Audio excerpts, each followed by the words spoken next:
Good evening. Today is Tuesday, April 25th, and the board meeting was called to order at 5:15 p.m. today, with the board going directly into executive session under the following ORS. ORS 332.0611 to conduct a hearing on the expulsion of a student or to review a student's confidential medical records, and ORS 192.6602F to consider records exempt by law from public inspection. It is now 6:08 p.m. and we're reconvening our meeting with the public session, which is a work session. All board members are present. And now I would like to ask Student Advisor McDonald to read the land acknowledgement. We are gathered today on the land of the Kalapuya, who are represented by the Confederated Tribes of the Grand Ronde and the Confederated Tribes of the Siletz Indians. The relationship between the Kalapuya people and this land continues unbroken to this day, and we offer gratitude for the land and for the generations present and past who have stewarded the land since time immemorial. We respectfully acknowledge and honor past, present, and future Native American and Indigenous students and staff of Salem-Keizer Public Schools. We invite you to join us in honoring these ancestral grounds and celebrating the resilience and strength of all Native American and Indigenous people. Thank you. Now, please stand for the Pledge of Allegiance. I pledge allegiance to the flag of the United States of America and to the republic for which it stands, one nation, under God, indivisible, liberty and justice for all.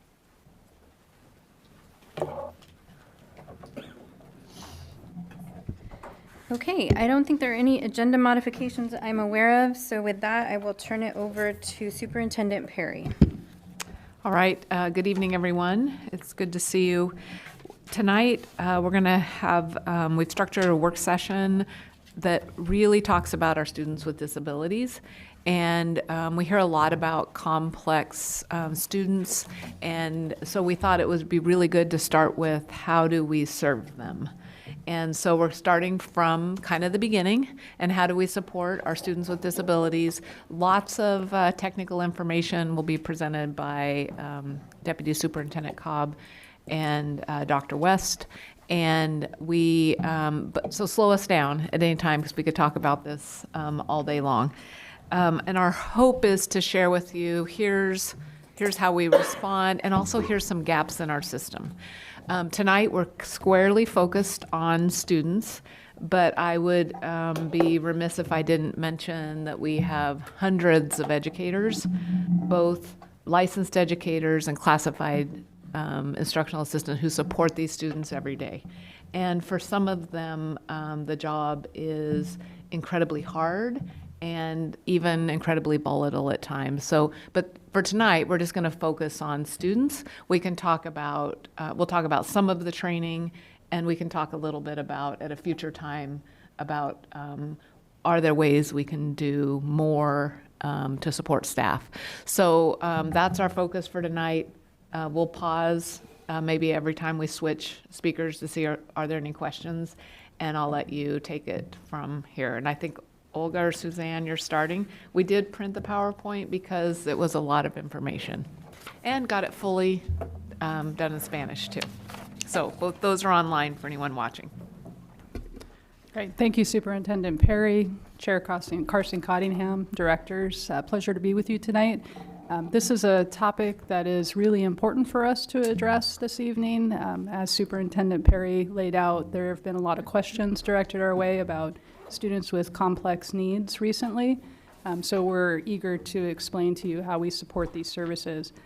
As we lay out tonight, the agenda that we'll be covering, we're going to be looking at the range of disabilities that we support in the district, and there are quite a few. The resources that we use to support students who are experiencing disabilities, the supports that districts offer, that the district offers directly to students, as well as the way that we support teachers that support these students in the different environments that we work in. And we have several environments that our teachers work in to support our students experiencing disabilities. And then finally, as Superintendent Perry laid out, There are many gaps in our system as well that we will articulate to you and how we are working to close those gaps. But to start with, I want to orient us to the topic at hand, which is students with disabilities. We need to center the conversation around the IDEA, or the Individual with Disability Act. This was an act that was created in 1990. And as you can see on the slide there, this act requires that school districts provide services and resources to students with specialized needs. State funding is provided to meet this need, and the state funding formula is weighted for the number of students that we have who are experiencing disabilities up to a certain threshold, and we'll talk a little bit about that. And there are also federal IDEA funds available to support students who are experiencing disabilities. We are required to create individualized education plans and to monitor the students with those plans and their progress as they matriculate through our system. We are also required to engage in this process directly with the parents and the families of those students. And that's a really important value for us as we engage in this conversation and this work.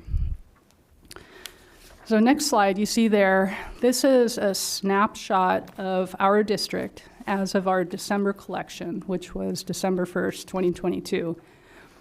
Overall, for the most recent complete year collection, Salem-Keizer Public Schools had a 17% rate of students with receiving special education services compared to the state at 14.2%. You don't see that breakdown here. That's an overall rate. What you see on this chart are the different identifications that we utilize within the state to provide services to students. So students, for example, who are experiencing autism or deaf, hard of hearing, or blind, students with an orthopedic need. Those breakdowns are available there for you to take a look at. It's important for you to, as you orient yourself to this conversation, to understand that every one of these needs are met in different ways depending on the individual student. We sometimes get caught in the conversation of generalizing students with autism need X, or students with a traumatic brain injury need Y. But really, we have to look at each student individually to determine what does that student need and match the service to the need directly. So you can see a lot of complexity within this chart here. Another group of students that we serve are students who have medical needs.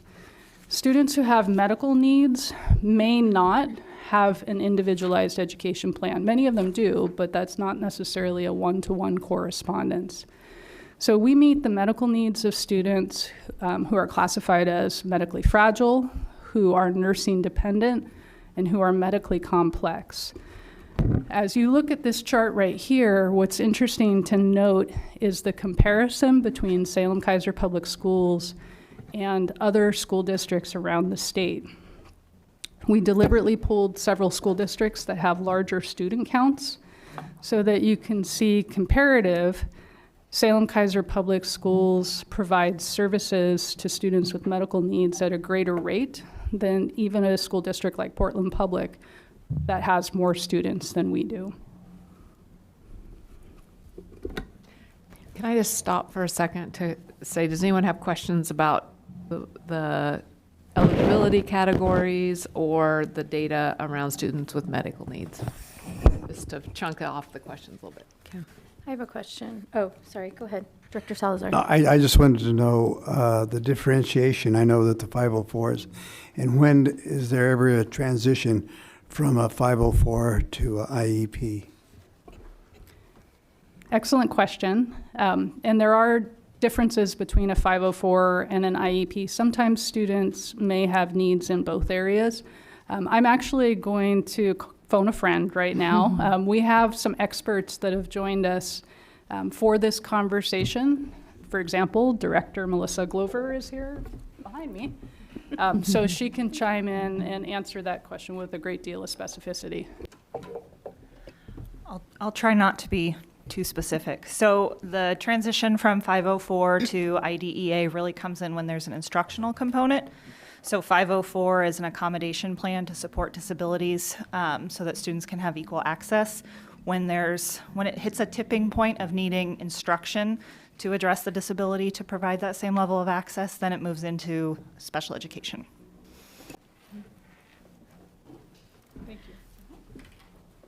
I just had a question about the medically fragile population. So we would get, in the state school fund, slightly extra per student in the medically fragile category as well. Like that is encompassed under this first Yeah. slide. Only if they are a student on an IEP. Got it. Okay, thank you for that clarification. And then, is the district then providing like support with activities of daily living during the school day, or do medically fragile students bring support individuals into the classroom with them? So typically, we would do it within their educational day. So most of the students who reach that medically fragile threshold would have an IEP, and we would build that within their IEP using the supports of occupational therapy, physical therapy, all of those other related service staff to be able to hit those activities of daily living. Thank you. So, Chair, can I ask? So some of these children, like medically fragile, etc. Now, with the EPSDT, which is like a state had a waiver, so they couldn't bill Medicaid. We used to do everything. Can we bill Medicaid and get their extra care to come into the building and provide assistance for this group, either they need medical or the other kind of disability, or do we do it all in-house? We can bill Medicaid. We are not doing that at this time, but we are looking into how to set that up so that we can bill Medicaid for the services that we provide to students that qualify. But it's also generally our staff who provide the service. I'm not clear. Suppose the child is eligible under developmental disabilities. So will that, if there is a medical treatment plan that says there has to be an individual person to accompany, can that person come into the building and be with the child while you are providing the instructional assistance, or it has to be a district employee providing what would have been a Medicaid eligible services? Yeah, I understand the question now. There are instances, and Director Glover, please jump in here at any point. There are instances where we partner with other providers who are providing services directly to students. We have a process for that, but generally the services are provided directly by district staff. Director Glover, would you like to amend any of that? Nope, that was great. Just for some clarification, could you maybe give like a definition of medically complex and medically fragile, like an example? Yeah, actually, I can provide that.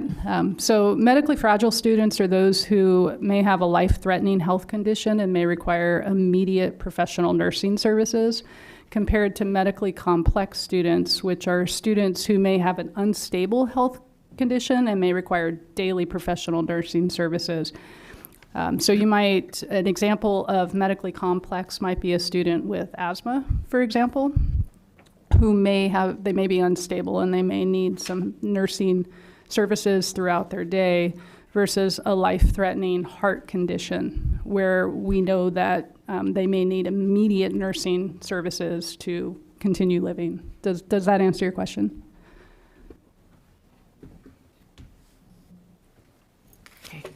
Okay. Good evening, Chair Carson Cunningham, board members, student advisors, and Superintendent Perry. I'll continue sharing with you how we serve our students with that receive special services in our district.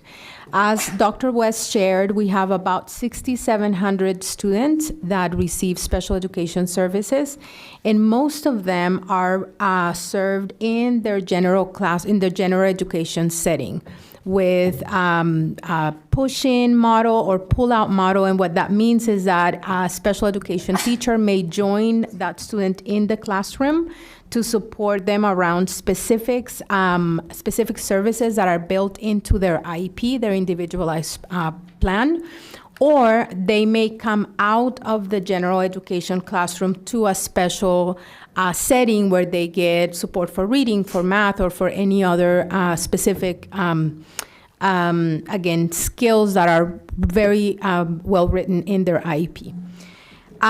However, there is a group of students that we serve in a specialized setting. These are small classrooms, about 6 to 18 students, with a higher ratio of teacher to student. Sometimes 5 teachers, 1 teacher and 4 instructional assistants, about 5 adults with a group of students. That's just an example. It varies depending on the students and their needs. And these students are most of the day in these specialized classrooms, and then we always have the goal of having them come out of the classroom into a general education setting so that they can also spend time with students that are the same age or same grade level in a general education with a general education opportunity. Sometimes it's a math class, sometimes it's an algebra class, sometimes it's PE or music. Just, again, depends on the special plan for the student. So the following classrooms are the descriptions of these specialized settings. And then I'll stop after I describe all of those to answer any questions. We also have Chris Moore, who's our Director of Mental Health and Wellness, who is online and is also happy to answer any questions we have. Okay, so the first one is the developmental kinder or developmental K1 or 1-2 classrooms. And this classroom is a classroom for students in these 3 grade levels that come to our system requiring high levels of support and structure. And these are due to significant disability-related needs. The classroom's goal is to strengthen students' skills around academics, communication, social skills, social interactions, and just really supporting our littlest learners on how to be a student in a system that is a busy system for them. This year, actually, because of the high number of students that came into kindergarten or first grade that had this great need, we opened a classroom at Hoover Elementary. And we decided to open this classroom in November. And by January, we had a teacher, staff, and then lots of training and support to welcome our students. And the classroom is doing great. Then we have our ERC. And this is the Educational Resource Center. And students in these classrooms are performing significantly below grade level, and they require, again, high level of structure and support around academics. The focus of instruction is very individualized, is basic academics, and then self-advocacy and instruction for social settings. Students in this setting are often working towards alternative standards. Then we have the DLC, a Developmental Learning Center. And in this classroom, students experience significant intellectual or developmental disabilities. And they require, again, high structure and a lot of support throughout the day. Some of these supports could be physical therapy, again, social skills, communications, basic academics, self-help, and then also just learning about how to acquire some independence and some vocational skills. Okay. More classrooms. Life skills classroom is also where students are performing significantly below grade level. And they require a high level of structure, individualized support for academics. Additionally, students in these classrooms experience significant social or behavioral disabilities. The goal of this program is to provide highly supported and structured systems to help them with academics and also with the behavior resources that they need so that they can grow on both of those sides of learning at the same time. So academics and then behavior supports at the same time. Then we have Emotional Growth Center, and in these classroom, we have students that are performing towards grade level standards. Sometimes they are at grade level or above grade level standards in academics, but they have a significant disability around behaviors or social emotional learning. And so for these classrooms, the goal is to support students in self-regulation skills, in skills on how to manage emotions so that they can later gain that self-control and then continue learning with their peers in a general education setting. After that, we have a classroom that we call SKIP, is the Social Communication Intervention Program. And this is a very specialized classroom where students are diagnosed with autism, and they are usually referred to the classroom by autism specialists or a group of specialists. Students in these classrooms need initial language, initial social skill development, and then initial attending and responding skills. So the goal of this classroom is really to help students communicate and then understand and be able to communicate the needs and get the support that they will need through their schools, through their school experience. And then we have our Community Transition Program, CTP. And this is our program for students that are at least 18 years old, and it's 18 to 21. Usually students in this program have lower cognitive functioning and some behaviors. And they work on functional reading, math, and language. And the goal for this program is to help students with just basic living and basic independent skills so they can, go out after they leave our system and join the community.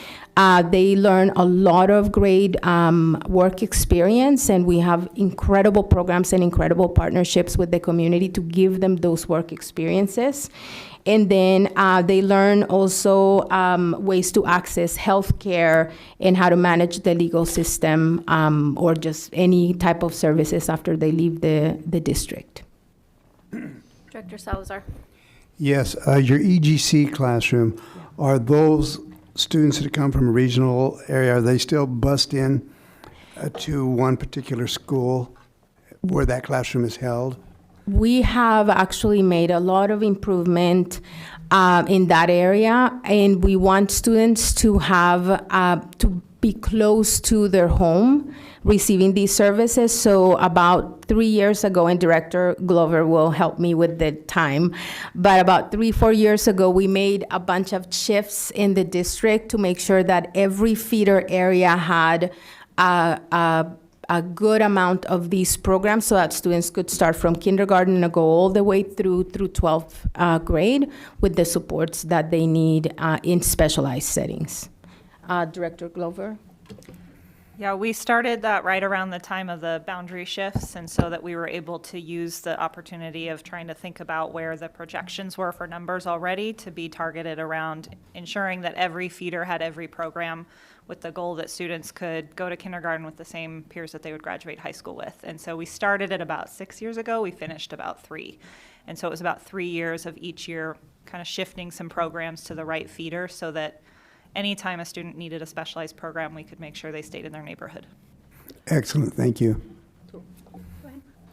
So it's a two-part question. The first part is you gave a list of health conditions which will qualify them. So do they have to be assessed by an internal Salem-Keizer district staff? They have to do the testing to get them eligible, or can they get testing outside? Because with 6,000, with the number of staff, it may be a long waiting time. The second part is, do teachers, if they notice something, do they have the ability to refer the students to one of these specialized classroom, like, EGC, or what's the other level of classroom, ERC? Or how does the teacher how do the teacher, if they notice something, do they get, or who does that? Or is there a process that they have to go through in order to qualify for this limited slots that you have? Do you want to take the first part and I'll take the second part? Okay. So in regards to your question about evaluations, so when our families come in with external evaluations already done, we love those. They're super helpful to an evaluation process. Oftentimes we will need additional assessments done by our specialists. And so we use anything we have to inform the evaluation process. When we sign consent for an evaluation for special ed, we have 60 school days to complete it. And so we're pretty good on staying on time with that. But it always is helpful because sometimes our families do have external evals that we don't want to duplicate if we don't need to. So it's helpful to have both, and oftentimes we use both. And for the second part of your question, there is always a team at the table, and the teacher is a very important member of that team. The teacher, the parent, the different specialists that serve the students. Sometimes we have outside of the district specialists, a therapist that the parent wants to invite, and then they all participate in the actual making of the plan, the development of the plan, and then later at the end of the meeting, every time they talk about placement. What is the best place for the student to receive these services? And sometimes it's determined at that meeting that is a general education classroom with some time for specialized instruction in math. And sometimes the team decides that is one of these specialized settings. But the teachers are always part of the IEP team. And how often do you have that IEP meeting to modify the plan if, the child needs little extra care or smaller classroom setting? Is there a interim, like every month or every 2 months or once a year, or how often you all meet? Yeah, IEP teams come together every year, but a parent or a team member can call an IEP team together if there's a need for a change. And we do those all the time to modify the plan. Director Glover, did I miss something there? Yeah, and I would just add, sometimes for some of our most complex needs, we have standing IEP meetings scheduled in advance. So an IEP team meeting might happen once a month, and they just have it planned out, so we're ready to go. Minimum once a year, but usually much more than that. For clarity, you spoke about push in, push out model. So these different specialized classrooms, does that mean that a student would be in any one of these for an entire day, or are there some situations where they might be half days in a setting? Yes, it varies. Again, it depends on the student and their specific goals. We may have a student that spends all day long in one of these specialized classrooms, and we may have a student that spends just 2 hours because the rest of the time they go to math with the rest of the third grade classroom and to literacy with a second grade classroom. It just depends. The goal is always to have the student in the least restricted environment, and so the team is always trying to figure out how do we provide opportunities for the students to access other peers at the same age and grade level. And as a follow-up, thank you, the classrooms have, question, do they have, a staff to student ratio, and then additionally some students have one-on-one support, and that is by case basis, is that so? Okay. Yes, we have staff to student ratio, and then depending again on the combination of the classroom and the needs of the students, there are sometimes additional staff members that support. There are some classrooms that will feel like they need more support, and there are also at times our teams that want to get a student to a specialized classroom quicker than we do. So both of those things can be true, that often they'll feel like not enough, and sometimes the specialized classroom doesn't come quick enough for a team. But it is at the team level, and we do our best to try to get the resources. Thank you. Okay. Okay, so again, we started with oh, no, I'm missing one, very important one. Thank you, Erin. Our big program, the Behavior Intervention Center, and this program is located at Lake LaBiche School in Northeast Salem. And this program is very, very specialized for students that need a lot of support around behaviors. These are cases where students have demonstrated that having them in a general education classroom or in a specialized setting is not enough, that we don't have enough resources in the school to support them. So we have a group of specialists in the BIC program that can that help us with students. In BIC, we have 2 classroom teachers, 11 behavior intervention trainers. They also have a social worker, and they have a clinician that comes in and provides some mental health supports for students. Right now at BIC, we are serving 12 students, but we have the capacity to serve about 15. And then just something also interesting that has changed is that BIC started for us as a transitional space for students that were coming maybe from other districts with IPs that had complex services for behaviors, or from day treatment centers. And so this was our transitional space to welcome students into our district, develop plans, and then do a transition to the other schools. And with time is now a place where we have students that need a lot of, again, additional resources and supports around behaviors, because we don't have enough in the schools, or the resources and the supports that we know are working for other students in the schools just don't work for this group of students. So we need something more specialized for them. It is also considered a public separate school under federal IDA definition. And I'll share a little bit later. We are exploring the idea of opening a second BIC because of the need for this program. Yes. I think there might be a question. Okay. About BIC. Yeah. Thank you so much, Assistant Superintendent Cobb.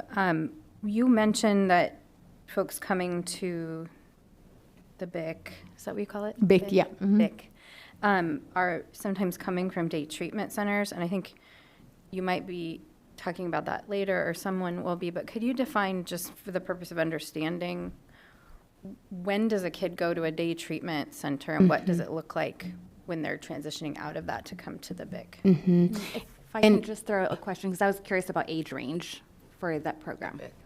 Yes. So we, originally, this program was developed because we had some students that were coming from day treatment centers back to us. So these are students that receive full day supports with highly specialized professionals. And they were coming in and joining our schools, and we felt like we needed time and space to develop very comprehensive plans for them to go into the schools. Then something happened in our community, and the issue, we didn't have students that were coming from day treatments. We needed day treatments for some of our students, and we don't have those available to us. We have very limited availability for to be able to access very specialized settings like that in the Salem-Keizer area, and we'll talk to you about that in a little bit. And so BIC then became our own space where we could have a group of specialists, like I just described, social worker, mental health provider, 2 incredible teachers, administrator, 11 behavior trainers, where students can go and receive all of these supports. Because we need a place, and we want to serve them every day. We want them to come to school every day, and we didn't have those resources in the community. And the age range for BIC is about 8 to 21, 8 to 18. But Melissa can correct me if I have the ages wrong. I think it's 2nd grade all the way to 12. We've had as young as kindergarten. Yeah. Thank you. For the sake of getting probably too far into the weeds, but it helps me to learn if I can hear some sort of like case study or like a hypothetical without identifying any student. But could you give me a sense, or Melissa, like let's say a Maybe. 8th grader that's been in day treatment for what that looks like, what they're getting as far as support and behave, like, and then what it looks like when they come to BIC.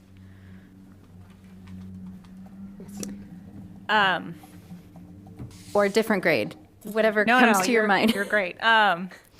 So kind of the process, it might help to talk a little process too. We have an intake support team. And so anytime a student moves into Salem-Keizer with an IEP that reflects something other than traditional general education supports, this team dives in very quickly, calls previous district, calls previous teacher, reviews the IEP. Usually in the first 24 hours, gets as much information about a move-in student that they can so that we can get them in school as quickly as possible. Within Oregon, when students move with IEPs, we need to serve the placement and the IEP that they come with.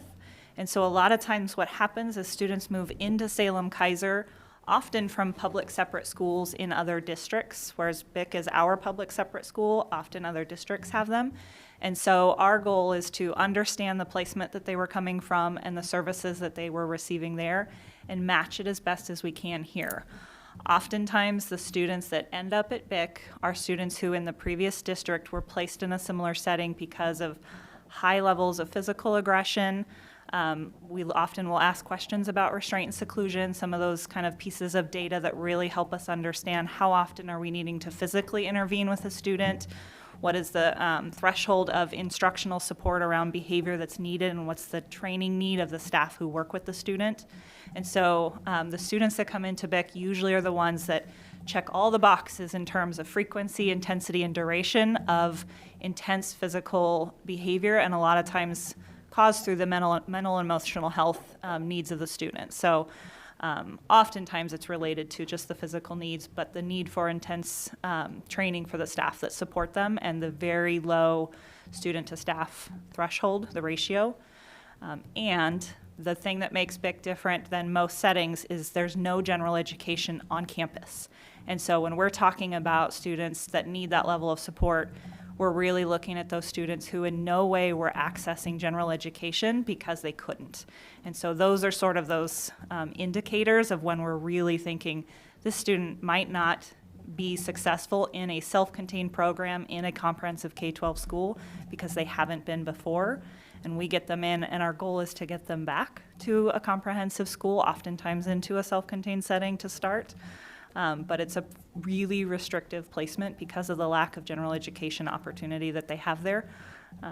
And so that's the process when they move in. It's really looking at what they're coming to us with and seeing if we can match it. I hope that helps. So can I ask? Thank you. So in other words, you're just providing the behavioral part of the helping the child without any education. Is that what you're saying, or are we by law required to provide some education while they're... We're providing full education. Our high schoolers are getting credits, and we have full continuum of all education for Okay. K-12. So they do get education plus Yeah, that intensive, almost like a day treatment program kind of thing. Just not in the general Not just in the general thing. I just wanted to clarify Yeah, that. thank you. That's a good question. Yeah. And I'll clarify, every student there has an IEP. High levels of support, high levels of structure, and then when students are ready to go into a different school, then the team helps with that transition and spends a couple weeks in the school and in the classroom doing some training also for teachers and instructional assistants in the other setting. And to clarify before we continue, we've tossed around day treatment center in a few different sentences. A day treatment center is an outside placement, and the placement in that program is a multi-agency decision. So there's typically many different agencies involved in the referral to a day treatment center. It is not simply a school referral or an IEP team referral for a student to be placed in day treatment. One other comment on that too is that because of the way day treatments have their intake, and it's also insurance-based, both private and public, there are cases of kids that the day treatment center will say, no, this student is too complex for us. And the options are non-existent, and the student comes back to us, which hence we have a program like BIC, because a treatment center has said the student is too hard for us. And we have that, and we have examples of that. And that's pretty hard for us because we take, actually hard for us to hear because we take every student, and that pairing of therapy in an intense setting is so what kids need. Thank you. My question is around staffing. As the superintendent was stating, some of these classrooms or situations can become very troublesome. So do we have a policy of how many required staff need to be in the room? And if they're short, what is the policy to make sure that there's a person coming and staffed, or do we call the services off? We have a baseline that we start all the classrooms with and all of the specialized classrooms with. And then depending on the need, we have added staff, or there's a physical therapist that comes or an autism specialist that come. There are moments when somebody's out and we often call Melissa and say, can you have somebody come to whatever school because we don't have a lot of staff members there, or when there is a situation where we are noticing aggressive behaviors or high behaviors, then we also try to push in with more staff. It's not perfect yet. It's not perfect, and we have situations where we have needed more support. And we can't ever call off services. Exactly. Yeah, we can't ever call off services. Like I can think in my mind right now of 2 or 3 schools where we've dispatched what might be like a behavior trainer, district level position that in one case we've said this person is going to this school for the rest of the year. So some of those itinerant positions that are in the budget are really important for that reason, because you are going to, when we had all the sickness last year, we were on 6 a.m. every morning dispatching out to schools because we won't cancel service. Yeah. So how would you state right now our classrooms, are they fully staffed? I think they are, yes. I think they are fully staffed. I don't know. I think the needs change. I'll give you an example. Last week, we had a meeting and we had about a specific situation in a classroom. And then both the director of student services and one of our level directors attended a meeting to figure out what resources do we need to put in place until the end of the year to support this class. So those are always happening where we're revising and reviewing situations to provide more supports. And sometimes it still doesn't feel like enough. Yeah. Mhm. Yep. Thank you. Okay, so. Oh, sorry. Yeah. One more question. Yes. Sorry. No, it's okay. It's okay. So a little bit ago, thank you for the explanation, Melissa, about what the kids' needs are when they come to BIC. When you mentioned just really briefly restraint and seclusion. And so could you put a little bit of context around that? Because anytime I hear those terms, I'm immediately on high alert. My experience is mostly in the adult system, where that's a big, not allowed in the aging and disability system. So can you explain when, if ever, restraints and seclusion are used? And are we talking just at BIC? Are we talking at all these other specialized settings? And kind of what goes into a decision around if ever we use those tactics or techniques? Well, I'm glad it alerted you. So different thresholds for each. So restraint, the threshold, if ever we need to place hands on a kid, it means there's a risk of imminent injury. So the idea is if we don't, someone will get hurt. And so those are the only times we should do it, and it's only done until that risk is gone. And so sometimes we will have students that are so physically aggressive towards themselves or towards others that we have to physically intervene while that risk is present. And then when the risk is gone, we have to step back and let the situation unfold. And sometimes we're in and out, but sometimes that exists. And that's one of the questions that we ask when students are moving in from other places, is what level of physical intervention is often needed to keep people safe for the student. Seclusion is a much higher threshold And so the seclusion is only done when there's a risk of serious bodily injury, which under federal law, IDEA has a very significant definition. And in the state of Oregon right now in schools, there's some really specific requirements about when and how you can use seclusion. And so there are state rules around those rooms that are even allowable to do it. And in our district, we only have one that's state approved, and that is at BIC. And so sometimes we will have students that move in from placements that actually have seclusion built within that student's plan.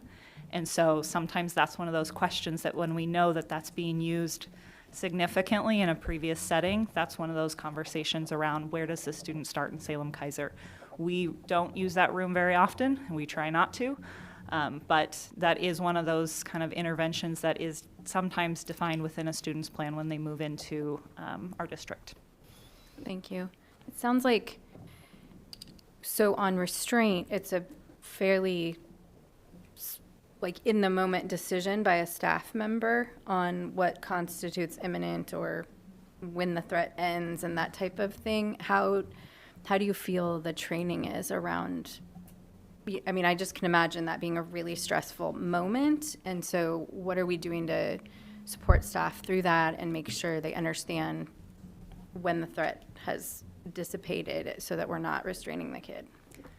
Yeah, so our primary process is through MANT, and MANT training is very good in terms of identifying at what point is that threshold there that you need to step in physically, and then when do you need to step out.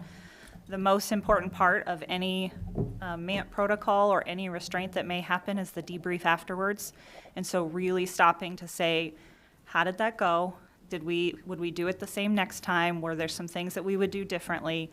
And constantly kind of rehashing some of those things to make sure that we're really talking through it. And so there's training, and then there's in the moment live action, here's what's happening, but it's that afterwards debrief, and that's where our MANT trainers are really good at coming in to sort of talk through those situations with the classroom staff. Tell me what happened first, what happened second, what happened then, when did we put hands on, when did we need to step back? And just really talking through it, because as a self-contained behavior teacher, those were those conversations that we had to have every single time, because you need to know that opportunity to think through it afterwards, to say, is this how I would do it again, is actually where the best learning is, and to talk to each other as a team. So MANT is great. We do 2 days of MANT training for the initial, and then the half day each year to keep it certified. We've also added the UKERU training, which I think has been talked about at some point, but we can talk about it again at another time if that helps. Thank you very much. Go ahead, Dr. Shah. So when these children need either seclusion or restraint or what you had talked about, at what point in time you all kind of change the plan, like the IEP plan, saying these kids are having repeated? And if there is a way you record it and report it? Yeah, my answer is frequently. So anytime we're having to physically intervene on a behavior, the conversation is we need to pull an IEP team together to look at the behavior plan to see if there's something within the plan that we can adjust so that the things that led up to that incident don't happen again. So we don't even need to talk about did we restrain appropriately. We're able to not have to step in at all. And so frequently when we have students that are at that threshold. Thanks. Director Moore also, who supports with MANT and UKERU, is online, and I wonder if he wants to add something. Thank you, Deputy Superintendent Cobb. Just to kind of go back to the question around MANT, I think it's important for us to orient to the structure of MANT and what it's intended to do. Oftentimes people hear MANT system or CPI or any of the number of other ODE approved systems for prevention of physical aggression or helping students de-escalate, and the first thing they think of is hands-on. That's certainly a piece or a component of MANT systems. However, 95% of MANT is focused on prevention. And so the first 3 chapters in MANT that students and staff go through on a regular basis are the relational, the conceptual, and the technical. And a key part of those 3 chapters is understanding a trauma-informed approach to doing this work. We always want to ask the question, not what's wrong with you to students, but what happened to you. That's also true for asking staff those same questions, because supporting students' complex needs requires staff having a high level of awareness of their own needs in those spaces, so we can make sure we center that student's well-being. So I think it's just really important that we remember that those MANT trainings that we cycle through on an annual basis are targeted on prevention, and to the point of debrief afterwards and being in a constant place of learning and curiosity, which is how can we get better, what might we have missed, how can we improve, and kind of be in that state of continuous improvement for a student's well-being is a critical part of MANT. We're making progress in many of those areas, and we can continue to do better. And we appreciate the high level of engagement that we see from our staff who come through those programs each year. And we're training initial trainings for MANT or recertifications in MANT for over 2,000 Salem-Keizer employees each year. Thank you. That's really helpful.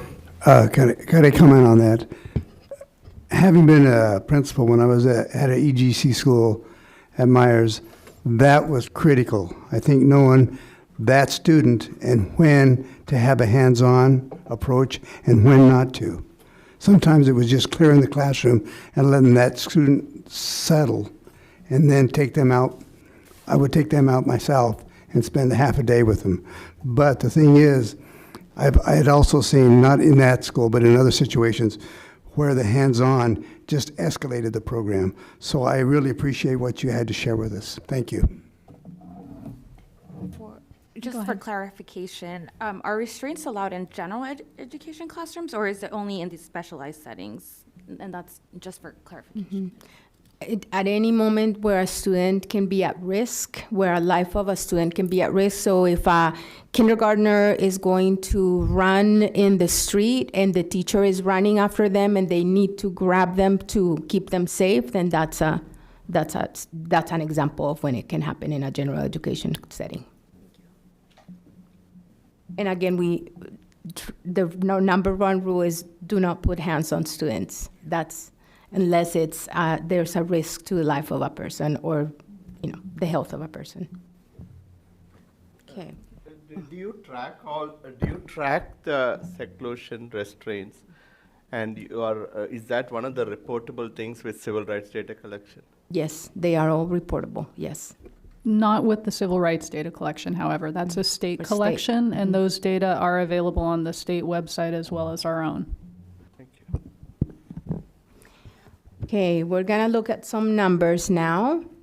So we just talked about these specialized settings and the number of students that you see at the bottom there, our total student population receiving special education services.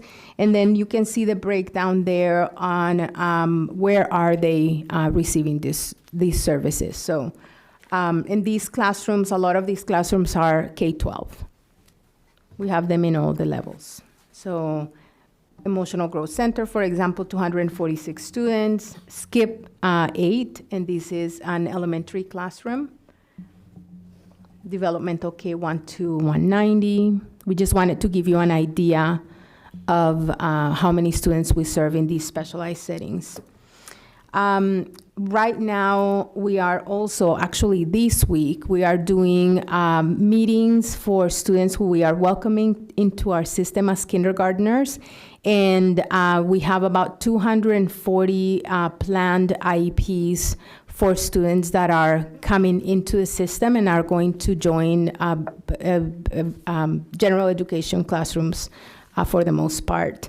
And something that we have noticed in the past few years is that we have students that come into us without any services or any resources before 5 years old. So we start to get to know them and then start putting plans together and doing a lot of testing and having lots of conversations with families to support them. We also have 8 students right now that are in licensed treatment centers in the state. 5 of them are at Padlock in Dallas, and 3 of them are at North Point, and we provide transportation services for them to those specialized settings. Okay.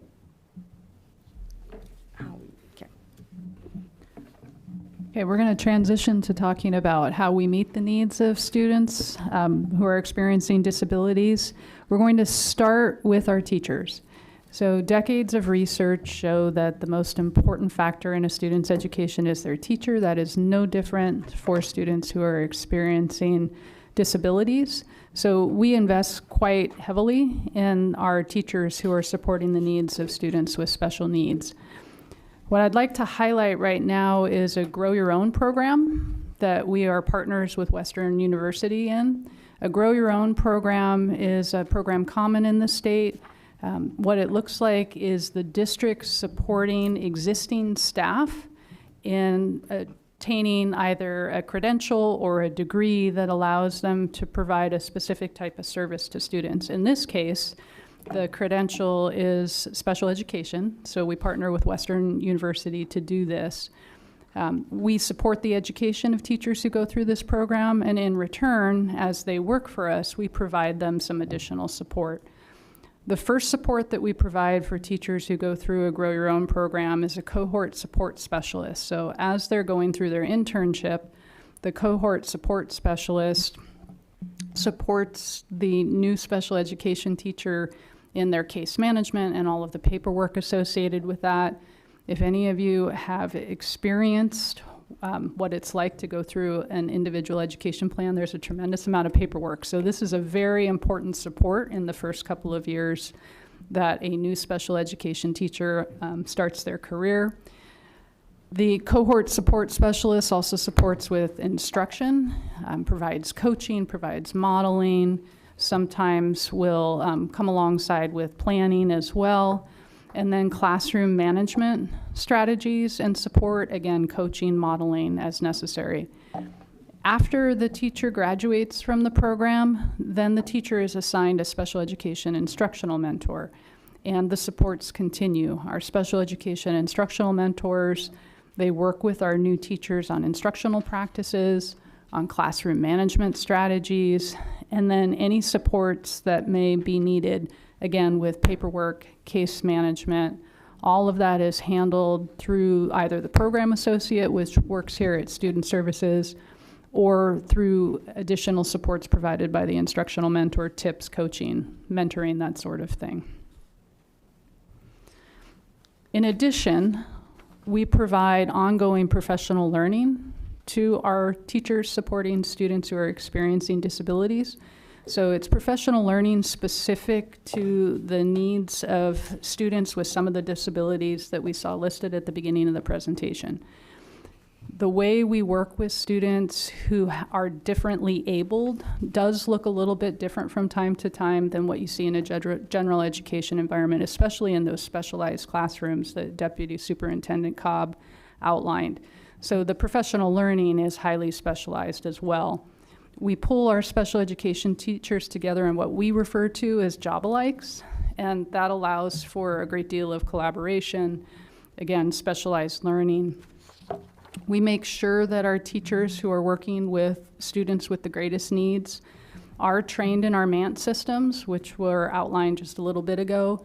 We have recently introduced as well UCARU, and UCARU is a trauma-informed system that includes some restraints as well, personal protective equipment, but as it was outlined earlier regarding MANT, UCARU is really a system of prevention and how to work with the student before the crisis cycle escalates and you need to intervene in a physical way. We also are just now introducing Origami. This is a new data system for us that we're pretty excited about.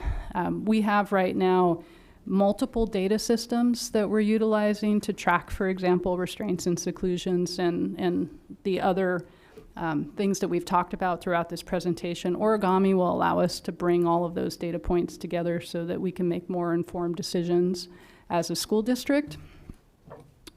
We assign additional FTE, as you've already heard, to support student behaviors when there is data to support that need. And then we've recently, in the last year, hired board-certified behavior analysts as well and behavior trainers.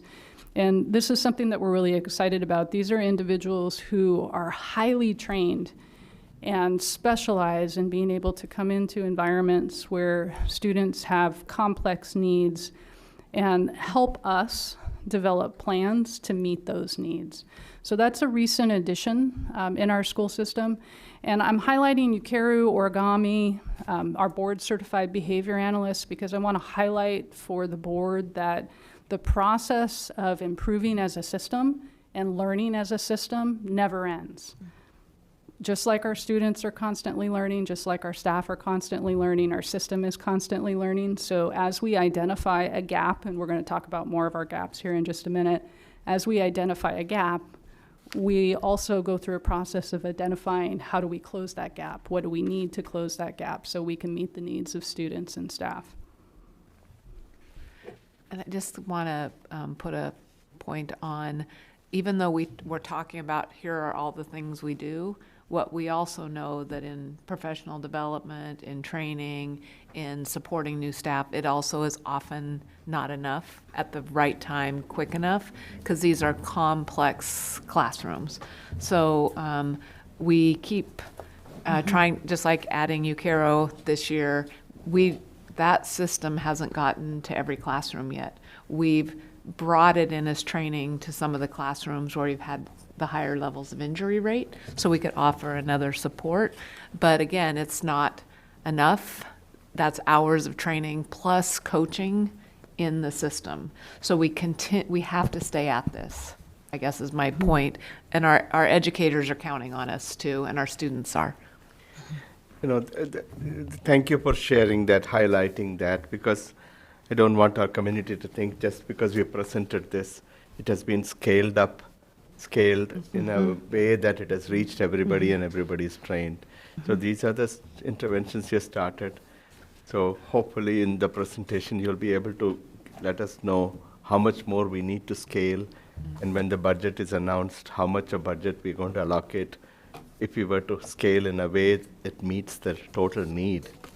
Because just otherwise it shouldn't look like we have all these systems. How come we are not meeting the need? As Superintendent Perry stated, it's a work in progress. So we are continuing to scale across the organization, and the budget conversation is coming.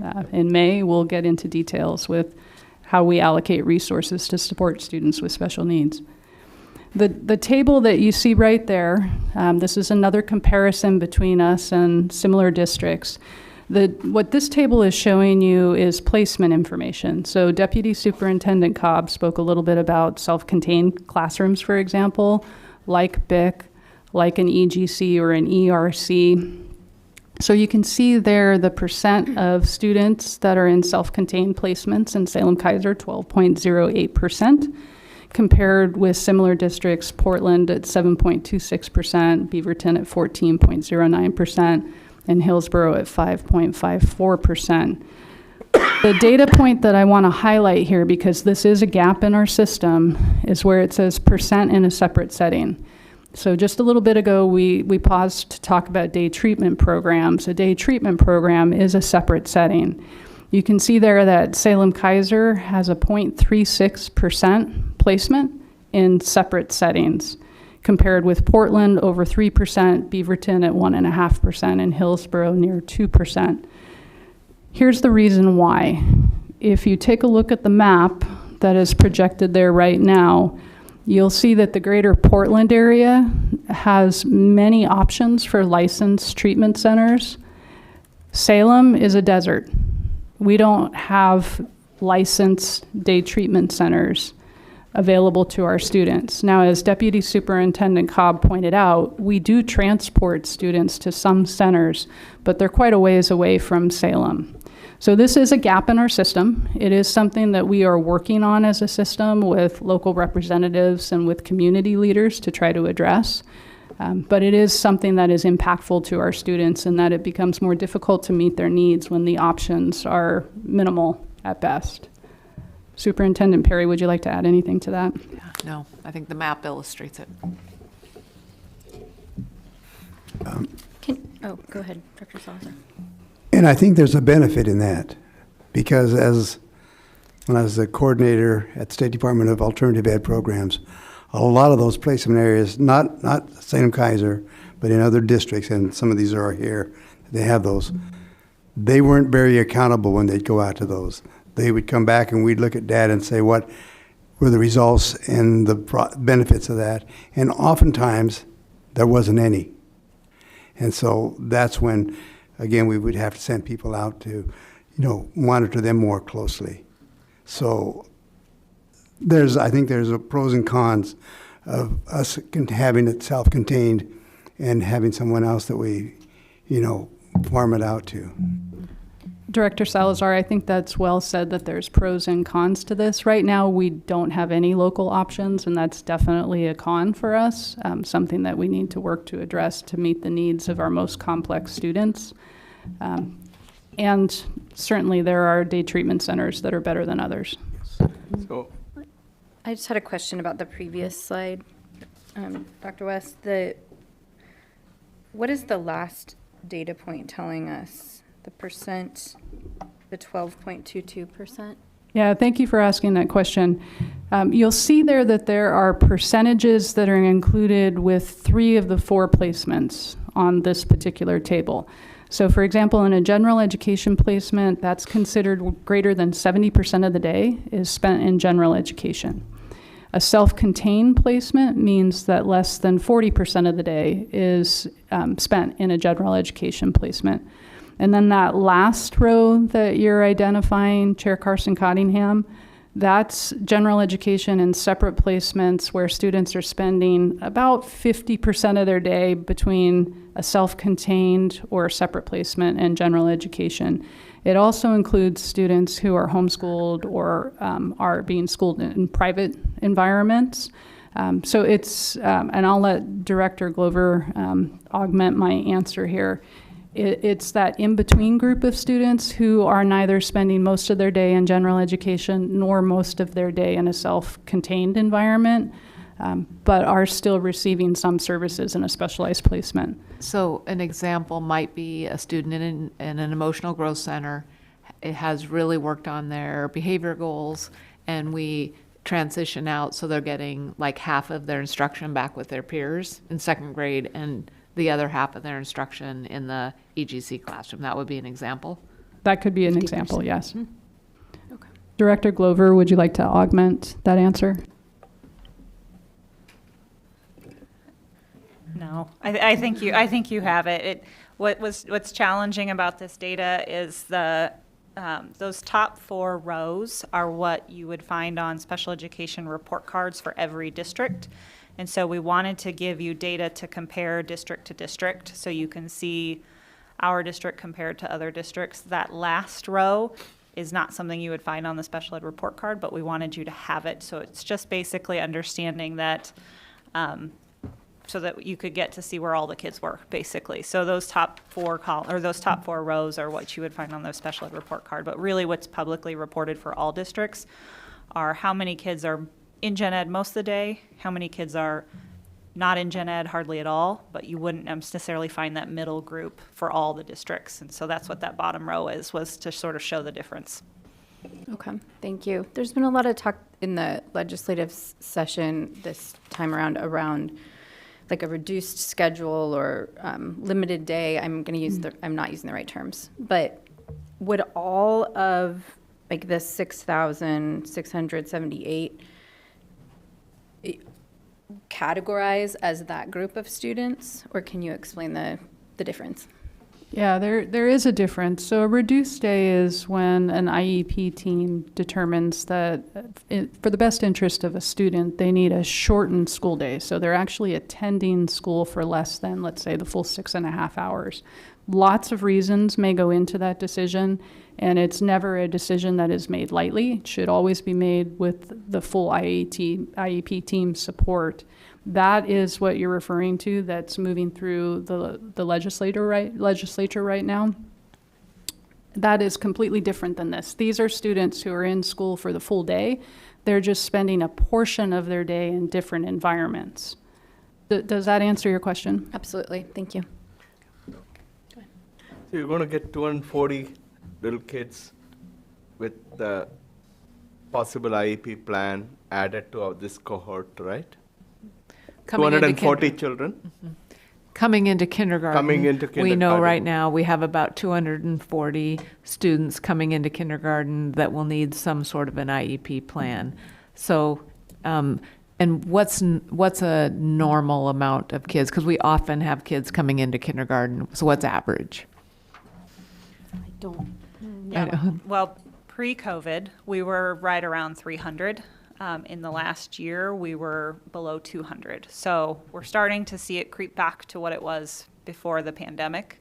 We're still a little lower than where we were. So 240 is better than where we were last year in terms of knowing kids who've already qualified. And our goal is that we know the kids and they're getting early intervention. So the Exactly. gap you're seeing right now in those numbers, we should be at 300 because we don't believe our numbers of students with disabilities has gone down, but we're not getting them early in early intervention programs.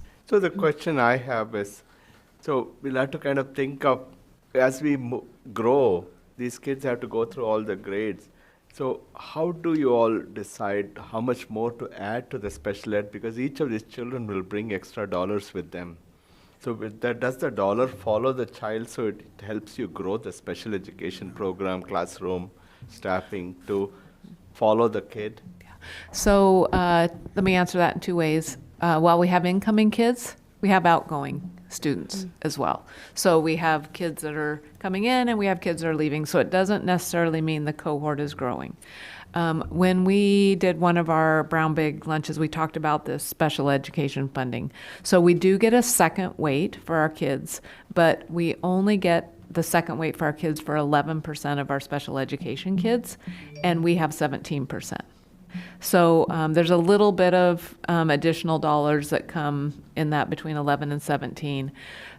So the way, what I'll tell you about special education spending is there won't ever be enough money that comes in for the student, all the students we have when you have really complex kids. So you're dollar for what you spend, you're not going to get back. That doesn't mean we don't want to serve them. So I don't like to talk to kids about in dollars and cents. We have several other ways we get funding. Again, it doesn't meet the complete need, but we get a federal IDA grant, which isn't large. I can't remember the dollar amount. And then we also can get reimbursed for students that we are considered high cost disability. So if they cost us over, I think it's $35,000 to educate because of the staffing needs, we'll get some dollars for that. But again, we don't you don't get back the dollars for everyone. The federal requirement, I can talk about this all day, the federal requirement is that you have to maintain your effort. So every year we spend, for whatever dollar we spend on special ed out of the Gen Fund, we have to spend that much money or more the next year. So it's really hard to ever bring those dollars down unless you lose a lot of students with disabilities, and there's ways around that. So we're spending every year the same amount or more. Well, which I'm glad that you explained it, because eventually we'll have to meet at the scale at which we'll be needing. So that's where it goes back to what I was asking you earlier, how quickly we can get the Medicaid billing and all other ways to kind of braid the funding. Because at some stage, if there's a cap at 11% and our needs are more, we're going to have bigger gap in terms of ability to fund this. That's why I was asking that earlier question, and will that help offset some of the challenges you're facing? I don't think the Medicaid dollars will. Thank you. I was like, oh, what was that? I don't think the Medicaid dollars will offset that. I think the best way to use those dollars will be to really maintain nursing services. So it might help with that, but I don't think it helps us get there. A number of years ago, the legislature passed a law. I think it was a law, if not administrative rule, around the 11% cap, and that's where they started to put a little bit more money there, but it is an underfunded system for our students with disabilities, and they're really complex. But Medicaid is just one more way to get some dollars into the system. Thank you. You mentioned that, like, we assume there's about 300 students coming into kindergarten who need the IEP. I don't know if there's a data point by like 9th grade or by 5th grade, how many more will be identified within the school, and like where is that housed? Who does the work of like identifying who needs an IEP or extra support with a learning disability, and like how do we see those numbers increase throughout like time in school? Yeah, but really appreciate that question. We are obligated under what is commonly called child find to identify students who are not developing at a typical level in their academics or their behavior.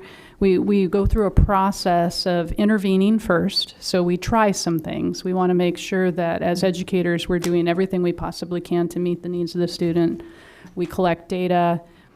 We do that for a while, long enough for the intervention to do what it is intended to do. And if we're still not seeing progress with the student, then Child Find requires us to convene a team and to have a conversation around whether or not the student may have a disability that we need to address in some different ways. And that can take place at any point. That can take place when students enter our system as a kindergarten, and could take place at second grade. I worked at the secondary level as a teacher, and I saw it take place at the middle level and high school level sometimes. Not as regularly. Usually we identify the needs of students at elementary level, because that's when a disability first manifests typically, but it can happen at an older age as well. In terms of the first part of your question, what the increase is, I don't have that number. I'm not sure if Director Glover does. Okay, so that's something that we can bring back to you. We can take a look at our data and answer that question for you. But it will increase over the 300 that we've discussed here in this room. Do you have like an estimate? Would it like double, or does it like to kind of like, do you have like any sort of idea, or no? Like you can send it to me later. It would just be a guess. Yeah. Okay. Yeah. But it's a fascinating question. So now I'm curious and I will get the answer. I think we're going to go ahead and take about a 10-minute break, and then we'll come back to do these last two slides. So we will reconvene at 7:34.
Okay, welcome back.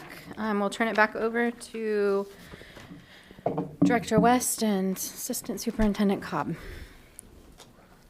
Thank you, Chair Carson Cottingham. We're close, so a couple more slides here. We want to finish our conversation around gaps in our system. What I want to share next is less about gaps in our system and more about the complexity of the area that we live in. This certainly highlights some gaps as well. Superintendent Perry recently had an opportunity to spend some time with medical professionals in our community and learn some interesting information that we think helps to illustrate the type of complexity that we are working with within the greater Marion County area, Marion and Polk County. We serve a very diverse region of nearly 500,000 people, and based on the data that was shared, the population we serve is actually one of the sickest in the state. High rates of chronic diseases like diabetes, depression, asthma, and heart disease. And those conditions impact the families that are supporting our students, and they impact our students. I'll add to that, for example, our own internal data regarding our students. We know from this school year that more than 1 in 5 students that were screened during our second grade dental screening presented some level of tooth decay, and many of those instances had severe tooth decay. So even within our student population, we're seeing high levels of medical needs. In Marion County, 1 in 5 children live with food insecurity on a daily basis. Roughly 1 in 4 households speak a language other than English at home, and this creates cultural and language barriers in care delivery. It's really difficult to access the care that you need when you cannot communicate in the language of the caregiver. In Polk County, 15% of community members are living with a disability, and for those who are over age 75, half fell into this category. How that impacts our students is that we have a student population that is very complex, and many of our students are not living necessarily with their parents. They're living with aunts and uncles that are older, with grandparents, with extended family. So certainly many of our students are experiencing this type of need within their household as well. There's limited access to transportation. We are a large metropolitan area surrounded by many rural communities. So transportation is a barrier to many of our families. We've already talked about the limited treatment facilities in our area. And then last, to highlight again, finding special education staff with the experience to meet the needs of students it has proven difficult. So our Grow Your Own program is really important to us. A data point that I didn't highlight when I spoke about that earlier is that among our special education staff, 40% of those staff that we currently employ actually earn their credential through our Grow Your Own program. 40% of our staff, nearly half. The good news is that we have an incredibly high retention rate for our Grow Your Own program. More than 80% of the staff that move through our Grow Your Own program into special education services stay with the district. So it's a very successful program for us that we'll continue to invest in because there's a need to have quality educators who specialize in special education. So with that, I'm going to turn it over to Deputy Superintendent Cobb to close us out. Thank you. So we want to acknowledge that we have a long ways to go, that we have a high need, a population with needs that we sometimes don't understand completely or that we cannot support in schools. And I'm not talking about hundreds of students, but I'm talking about a dozen of students or a little more that come to us with needs that we cannot meet in a general education classroom or in a specialized setting, and sometimes in our big program. So we're always trying, and like you just heard, we have a lot of new teachers that we have supported through their development, and they are the newest educators we have, and they're serving our most vulnerable population. So those are gaps that we recognize we have and that we're working really hard to support because we know we have just room to grow. Some of the things that I wanted to highlight again on what we are doing is every time there's a need, we try to respond immediately, like the developmental classroom that was opened in less than 3 months at Hoover Elementary. And students are being served there successfully. We also continue developing our partnerships with clinicians and mental health providers that come into our schools and support our students in the school day, during the school day. And this is an incredible resource that we continue growing and will continue exploring with community support. We have also done a lot of investment in expanding services for early intervention. In the past 2 years, we have opened 3 pre-K classrooms, and we have plans to open 2 more for next year. But as a community, there is a need for more resources for students 0 to 3 years old. We continue having conversations with Willamette ESD and then also private providers to see in which ways can we partner to reach out to more parents and more families that need resources. And again, like I mentioned before, we are thinking about and planning for opening another behavior intervention center. And this center, again, will be a place for specialized supports for students that have a need for social, emotional, and behavioral supports, but could also serve as a transitional space or a space for training, maybe for staff that have students that need more. And so we are just looking again at the need and then trying to create a space that will meet those needs for our system.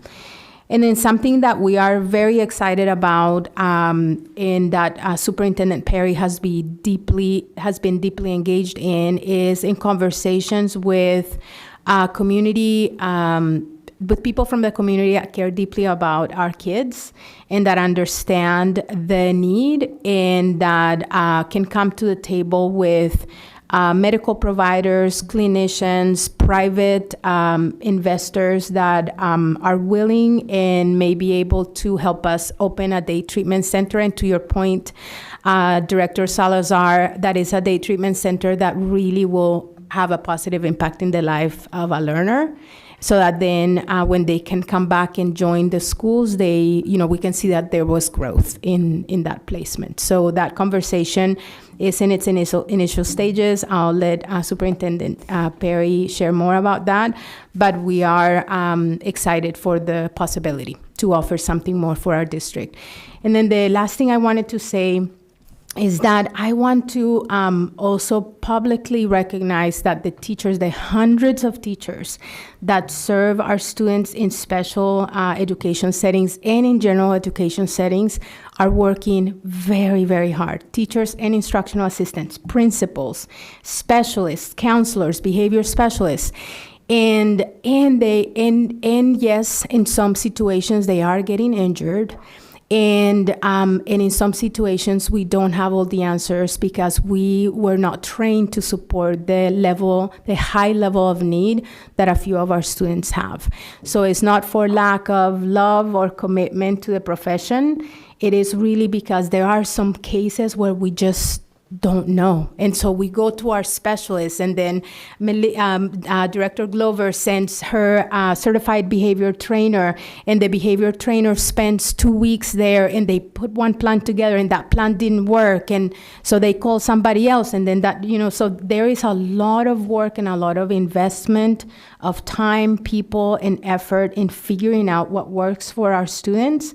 And we get it right a lot of the times, and a lot of the times we are still not quite there yet.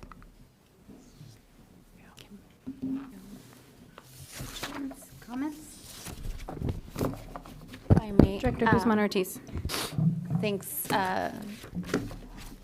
Deputy Superintendent Cobb, for that last comment. I think it's really important. It's the it's holding both of the students and the educators. I had a question about on the table where it said how we compare the state report card number on in separate setting placement. You pointed out we are at 0.36% as a district for many reasons. And do we have a sense as a district of what that number, like what's the gap between what we currently have versus what the actual needs in the district would be that might fall within that, for students that might be eligible or might be a better served in separate setting placements? Like just wanting to understand what's that gap. Yeah. So that's a really hard question to answer. What I can say is the state target is 1.8%, so we could do the math pretty quickly on 1.8% of that 6,600 students. Based on just talking with districts, looking at our kids and our schools and what's going on, I think easily we could see another 100 students need separate setting placements to get the intense supports that they need, which would get us right around that 2% of who our kids are. And that's a pretty common number in other districts our size. And even if we think about an additional behavior intervention center and a day treatment center, that doesn't get us to 100. So that might get us to 40 at a time. In a day treatment center, kids rotate in for about 90 days, so you can serve more than, let's say the day treatment center holds 20 to 25. You'll serve more of that over the course of a year, but then are they ready to go back to a specialized classroom? Are they ready to go back to a specialized placement?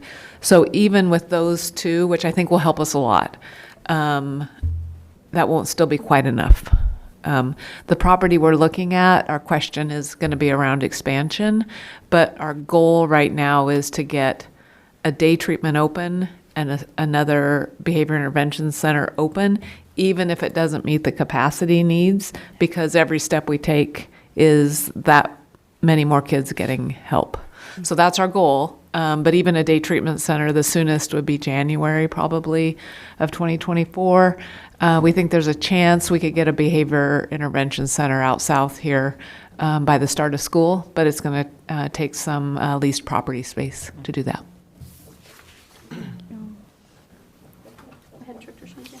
Yeah, I mean, obviously, our teachers deserve a lot of gratitude.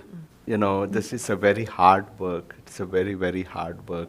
And as you said, it's like there's no rocket science. I mean, it's like hard 2 + 2 doesn't make 4 in this case. It can be any variable. So I really commend our teachers and staff who are working so hard and trying to do their best.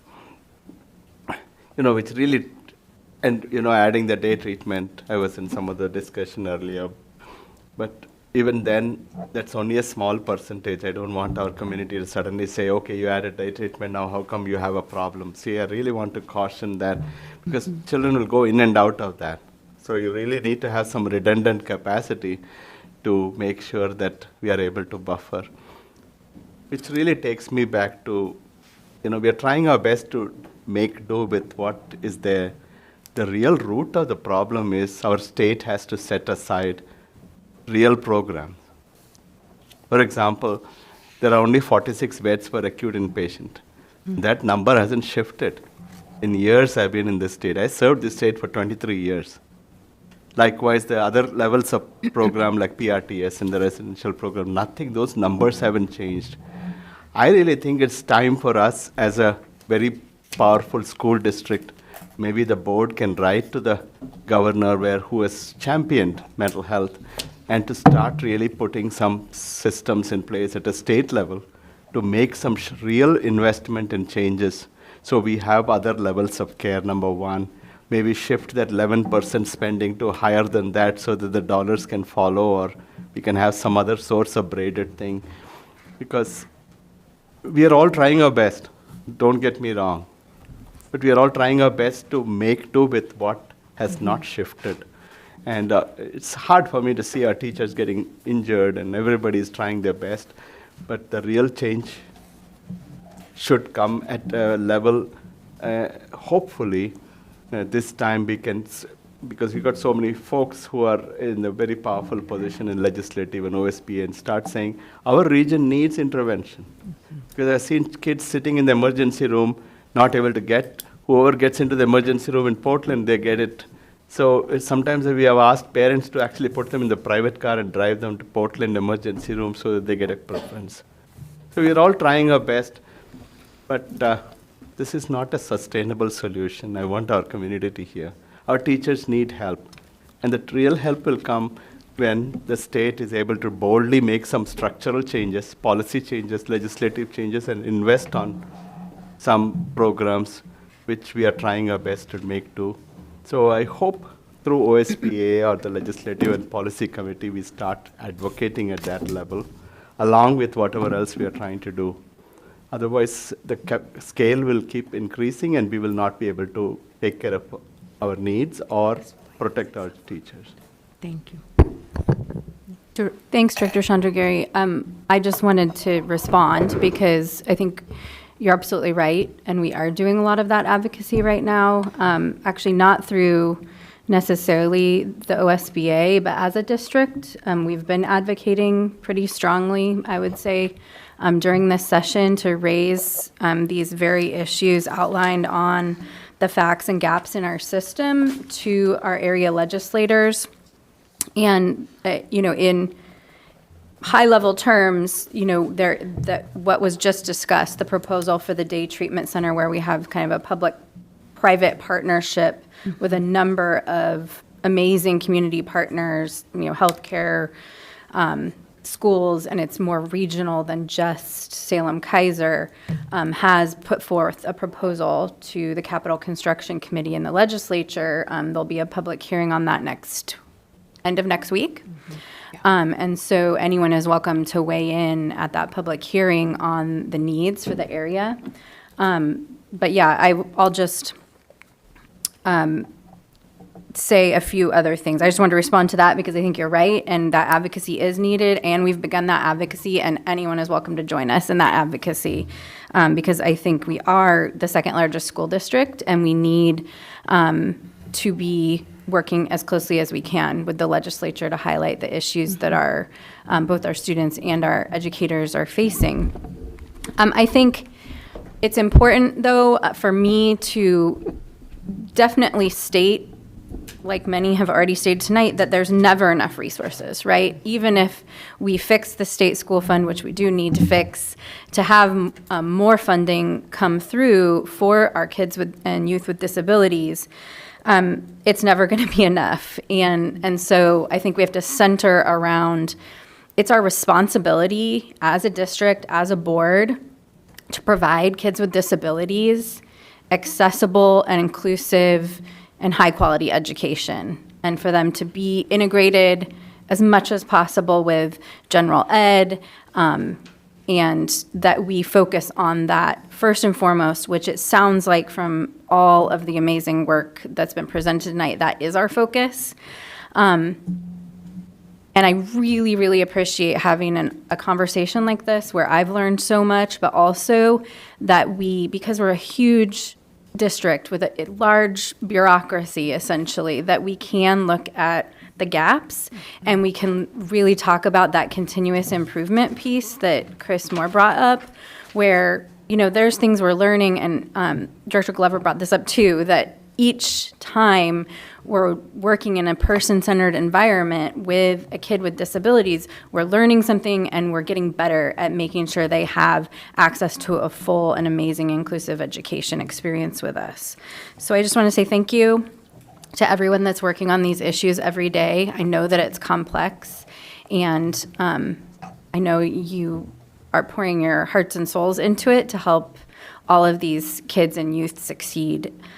I'll end there. Other comments, questions? I think Chris has been waiting. Oh, yes. Yeah. Go ahead, Chris, please. Thank you. I so appreciate the comments to center both the struggle and the suffering, but also the hope and the optimism that we can do better together. There are so many complexities to these issues. I think sometimes we can get lost in those. At the end of the day, this comes down to providing the right support at the right time for all the humans in the system. We have the capacity to be leaders in this work. Yes, there are tremendous gaps that we will have to continue to pour our heart and soul into remedying, but we have the collective wisdom in this community, both in the district and in our community partners, to do this work. And it's not just about our students with the most complex behavioral health needs. We need to remember that when we increase our capacity to provide support for our students with those tier 3 or highly acute behavioral health needs, we increase our capacity to provide support for our students at tier 2 who are at risk, who may not be receiving the same level of support they could need to prevent some of those challenges that happen down the road. And our final question is, who do we want to be as a community? How do we want to show up for our students who are most vulnerable? How do we want to take care of the people who take care of our students? And I am so grateful for the team's leadership around these conversations, for the courageousness to have these conversations, and for the willingness to step forward and lead and try again and fail better, but to do that together with honor and dignity in a way that would make our kids proud and gives them what they deserve. Thank you so much. Very well said. Thank you, Chris. I had a comment to something that you addressed there towards the end, right? One, again, wanting to reiterate the material shared today and the information for one, and think the focus on ensuring that students are receiving, high quality support, care, education, and, just circling back to our educators, right? We also, as a district, have a responsibility and I hope a commitment on investing on our staff and our educators so that they can show up for students as well. We talk about supporting kids to be regulated. As adults, we go through the same problems and have need support ourselves. So it's creating a culture of care, of caring for each other, right, and holding each other up through the difficult moments. So, it's just, again, honoring everyone who is a part of our schools, our system, and recognizing that we will fail, and that's okay. We just get up and try again. Thank you. Anything else? Thank you again so much. This was a really amazing learning opportunity. Superintendent Berry? No other items, just thank you to both of you and to the team for presenting tonight. We're doing a clap. Raylan's leading a clap. Okay, so we will adjourn our regular meeting, and we are now going to, it's 8 o'clock, and the public portion of our board meeting has concluded. The board is now going to return to executive session under ORS 332.0611 to conduct a hearing on the expulsion of a student or to review a student's confidential medical records, and ORS 192.6602F to consider records exempt by law from public inspection.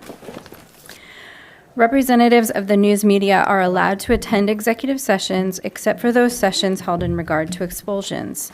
All other audience members are excluded from executive sessions. Representatives of the news media are specifically directed not to report on any of the deliberations during executive sessions except to state the general subject of the session as listed on the agenda. No recording of executive sessions is allowed without express permission from the board. We will not be conducting any further board business after our executive session. Tomorrow, we have a special board meeting, a pre-budget session, which will be online only, beginning at noon, and the information and link to view that meeting are on our website. Following tomorrow, the next meeting coming up is our budget committee meeting with the superintendent's budget message, which is scheduled for Tuesday, May 2nd, beginning at 6 p.m. The next regular board meeting, a business session, will be held Tuesday, May 9th. Thank you so much.